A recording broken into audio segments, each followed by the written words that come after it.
Hi everybody, this is Pauline van der Haar again, and this is week 13, I believe it is, on my 52-week journey to freedom, and the 52-week Brendan Rashad online video posting challenge. And I'm just winding up my trip to my hometown of Liverpool. I'm standing right here on the pier at the pier head, and I don't think I've ever been here before when the tide has been out. You can see beach area just below and seagulls walking on the sand, and behind me you see the most visited place in the northwest of England, which is the Albert Dock, my favorite place other than my mother's house in my hometown. So I've been here to celebrate my mother's 90th birthday with my family, and it's been quite a journey. To say the least. I cannot believe that my mother was 90. She cannot believe that she is 90, because that means we're all getting old. But really, I've had so much healing on this trip. One of my favorite poets is T.S. Eliot, and he wrote a poem that talks about life being an exploration, and that the end of all our exploring will be to arrive at the place that we first started and to know it for the first time. And I really feel that way on this trip. I have spent a lot of time down here at the pier head, and it's literally 5 minutes walk from my mother's house, visiting the Museum of Liverpool, which is behind us. And if I just turn around, you'll see it.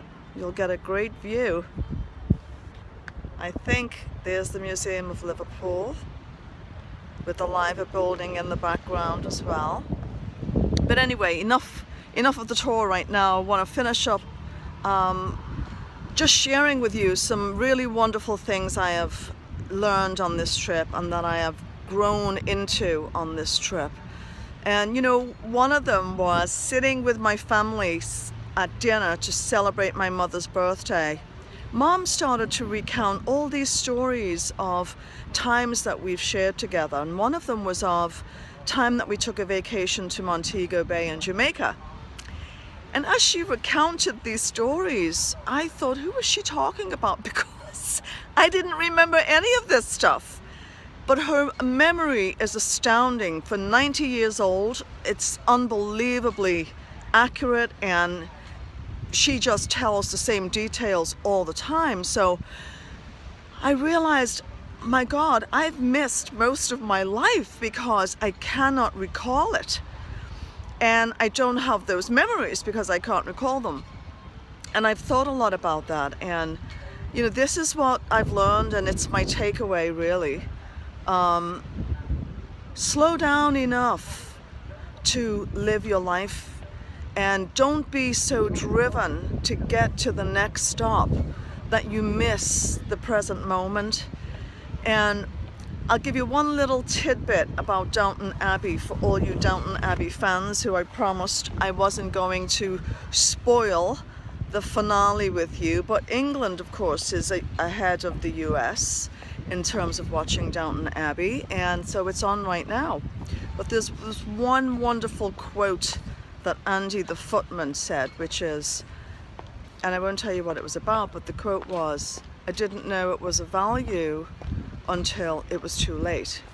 And that is really my big takeaway.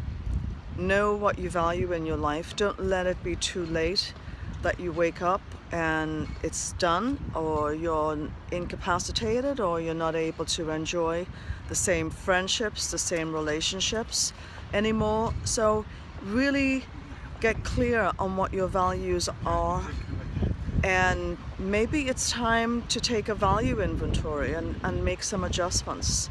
And if you truly want to live an optimal life, that will be the thing to do.